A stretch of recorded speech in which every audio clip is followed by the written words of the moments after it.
আমার যেখানে যেখানে লাগবে ওখানে ইসলাম ধ্বংস হয়ে যাবে। আপনাদের সাথে তো জামাত লেগেছে, তো আপনার কথা অনুযায়ী এখন তো আপনাদের ধ্বংস সুনিশ্চিত। বর্তমান সময়ে আমাদের সকলেরই চাওয়া একটা ইসলামিক দল ক্ষমতায় আসুক। এখন প্রশ্ন হলো, জামাত কি আসলে ইসলামিক দল? জামাত যদি ক্ষমতায় আসে তাহলে বাংলাদেশে কি ইসলামী হুকুমত কায়েম হবে?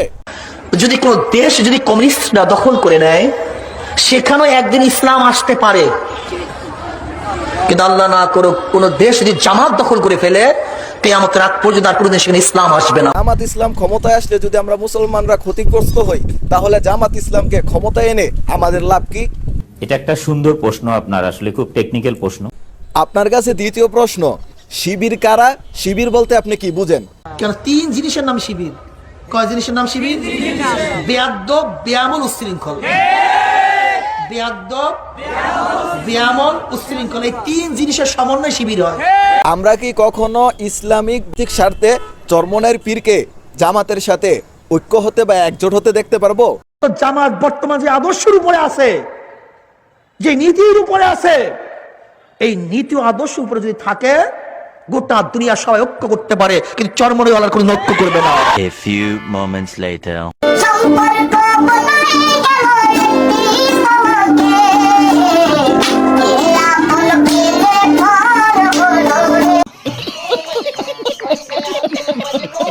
নিজের মুখে যেই দলকে গাদ্দার, প্রতারক, অশৃঙ্খল বেদব বলেছে, আজ সেই দলের সাথেই একজোট হয়েছে।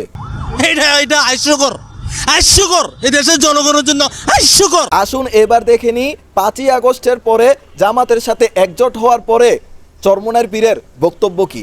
ইসলাম ধ্বংস করতে জামায়াতি যথেষ্ট। তিন জিনিসের নাম শিবির, বেয়াদব, বেআমল এবং উচ্ছৃঙ্খল। এই ধরনের পুরনো বক্তব্যগুলিকে প্রত্যাহার করে নেবেন। আসলে জামায়াতে ইসলামের সাথে আপনাদের রাজনীতিটা কোন সুতায় গাঁথা হচ্ছে? তারপরে যে প্রশ্ন করেছেন যে আমাদের বক্তব্য জামাতের ব্যাপারে, সে ব্যাপারে এখনো আমরা যে অবস্থানে আছি না প্রত্যাখ্যান করছি, রোজাত করছি। দেখেন, জামাতও আমাদের ব্যাপারে অনেক বক্তব্য দিয়েছে। তাহলে দেওবন্দের ব্যাপারে, আহলুস সুন্নাত ওয়াল জামাতের ব্যাপারে জামাতের অনেক বক্তব্য আছে। তাসাউফের ব্যাপারে জামাতের বক্তব্য আছে। জামাত সেই বক্তব্য থেকে এক তিল পরিমাণ পিছপা হয়নি।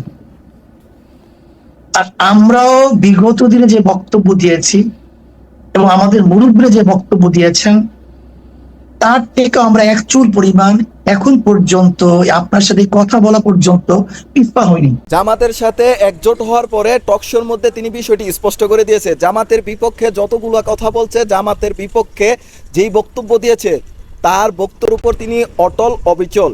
সে তার বক্তব্য থেকে এক চুল পরিমাণ সরে দাঁড়াননি।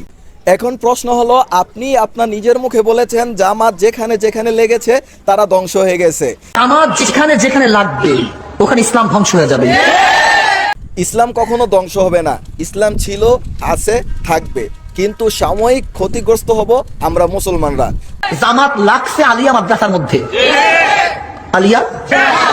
জামাত লাগছে ইত্তেহাদুল উম্মার মধ্যে, ইত্তেহাদুল উম্মাহ। জামাত লাগছে বিএনপির মধ্যে, বিএনপি।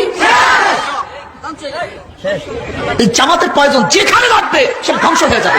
আপনাদের সাথে তো জামাত লেগেছে, তো আপনার কথা অনুযায়ী এখন তো আপনাদের ধ্বংস সুনিশ্চিত।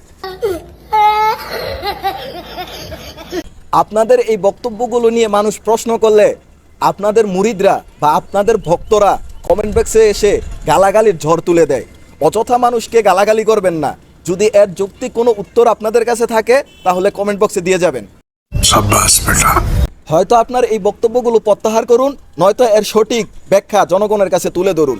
মানুষ এখন এতটাই বোকা চন্দ্রবিন্দু না যে ইসলামিক নাম ব্যবহার করলেই আপনাদেরকে ক্ষমতায় নিয়ে বসিয়ে দিবে। জামাতে ইসলাম যদি ক্ষমতায় আসে, কওমি মাদ্রাসার খুবই ক্ষতি হবে। আওয়ামী লীগ বিএনপি যেই ক্ষতি না করছে কওমি মাদ্রাসার, জামাতে ইসলাম তার থেকে বেশি ক্ষতি করবে। এটা যদি ক্ষমতায় আসে তাইলেই দেখতে পারবে। পরবর্তী ভিডিও আসছে, জামাত কি আসলে ইসলামিক দল? জামাত ক্ষমতায় আসলে মুসলমানদের জন্য লাভ কি, ক্ষতি কি?